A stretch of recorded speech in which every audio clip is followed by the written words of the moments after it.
Hello, good morning student.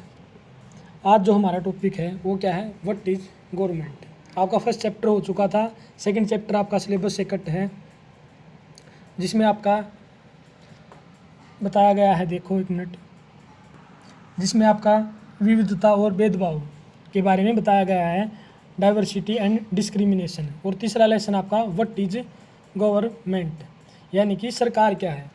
हम basic शब्दों में कि सरकार कहें तो आपकी सरकार क्या, देखो, the words government refers to a governing body that make decision and gets thing done for the welfare of its citizen.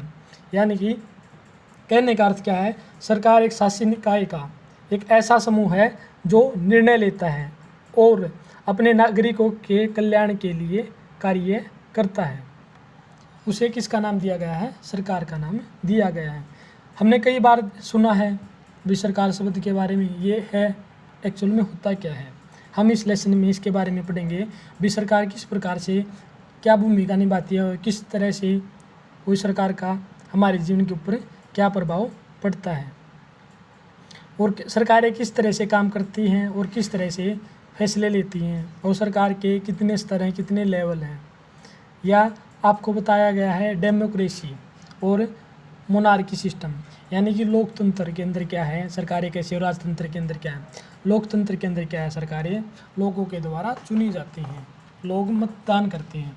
और जबकि मोनार्की सिस्टम के अंदर क्या है, राजतंत्र, यानी कि राजा का बेटा ही राजा होगा, वो एक वंश पीढ़ी दर पीढ़ी चीज़ें चलती रहती हैं। उसके बाद जैसे हमें स्टेटमेंट भी दी है भी सरकार ने 1500 गाँव को सूखा घोषित कर दिया, या सरकार से कामगारों के अधिकारों की रक्षा की मांग, या सर्वोच्च न्यायालय ने और 5 नए जजों की नियुक्ति की। इसमें आगे क्या कहते हैं, देखो, एवरी कंट्री, हर एक देश को विभिन्न निर्णय लेने और काम करने के लिए सरकार की ज़रूरत होती है। आपके निर्णय कई चीज़ों से संबंधित हो सकते हैं, जैसे आपका रोड बनाना, स्कूल बनाने से भी संबंधित हो सकते हैं। अगर मान लो महंगाई बढ़ रही है आज के समय में, तो किस तरीके से उसको कम किया जा सकता है या कम घटाया जा सकता है, और बिजली की आपूर्ति कैसे की जा सकती है।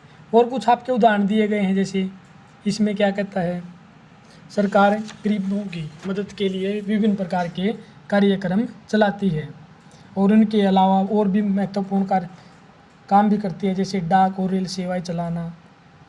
अब सरकार रेल सेवाएं, ट्रांसपोर्ट सिस्टम, ये सब चलाती है। क्यों चलाती है, क्योंकि प्रत्येक व्यक्ति तो अपने पर्सनल व्हीकल से नहीं जा सकता या पर्सनल व्हीकल नहीं खरीद सकता, इसलिए सरकार क्या करती है, सड़कें बनवाती हैं और इंफ्रास्ट्रक्चर जैसे आपका school, college, university, medical facility, ये सब प्रोवाइड करवाती हैं। जैसे आपके सरकारी हॉस्पिटल भी बनाए जाते हैं डिस्ट्रिक्ट के अंदर, आपके निजी या प्राइवेट हॉस्पिटल तो होते ही हैं, साथ में आपके सरकारी हॉस्पिटल भी, ताकि जो लोग ज़्यादा पैसे से अपना इलाज नहीं करा सकते, तो कम पैसे में भी वहाँ पर सरकारी हॉस्पिटल के अंदर अपना इलाज करा सकें। और क्या कहती है, देखो, सरकार का काम देश की सीमाओं की सुरक्षा करना और दूसरे देशों से शांतिपूर्ण संबंध बनाना है।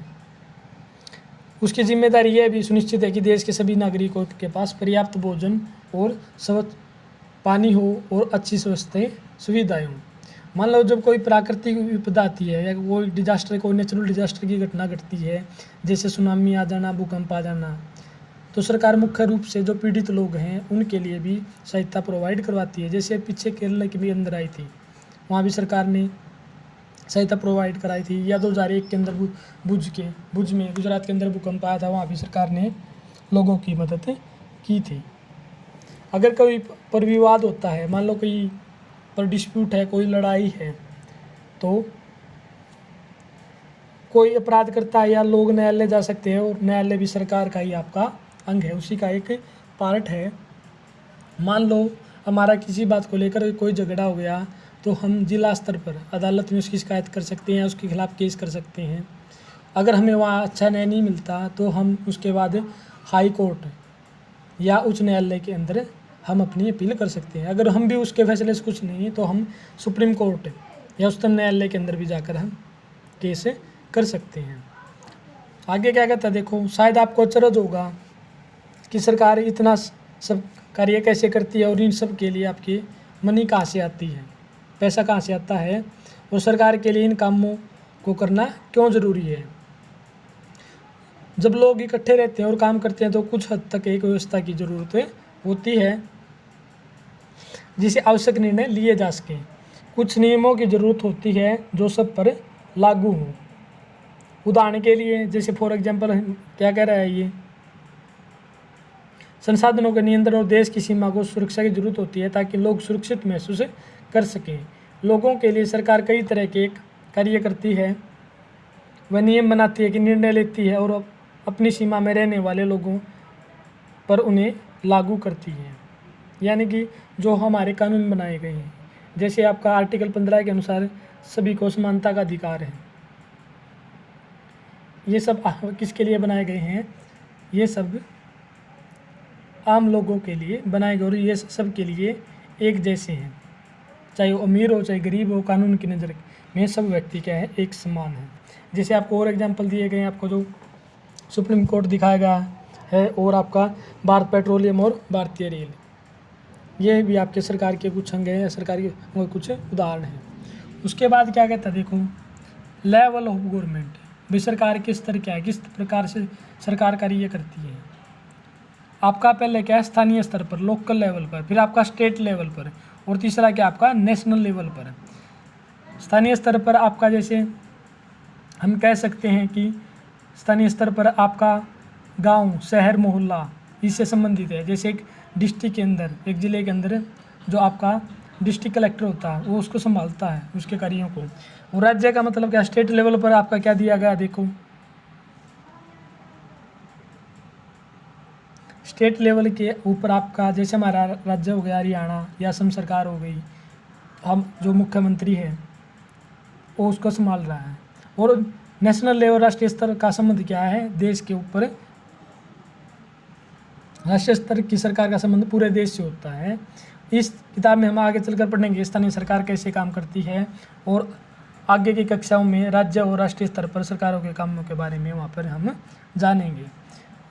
उदाहरण के लिए देखा जाए, जैसे हरियाणा सरकार है, पूरे स्टेट के अंदर काम कर रही है। अब इसके ऊपर सरकार ने अपना प्रतिनिधि किसको रखा है, राज्यपाल को, जो उसकी रिपोर्ट किसको देता है, ऊपर प्रधानमंत्री के पास भेजता है। हर एक राज्य के अंदर अपनी अपनी सरकारें हैं, अपने तरीके से कार्य करती हैं।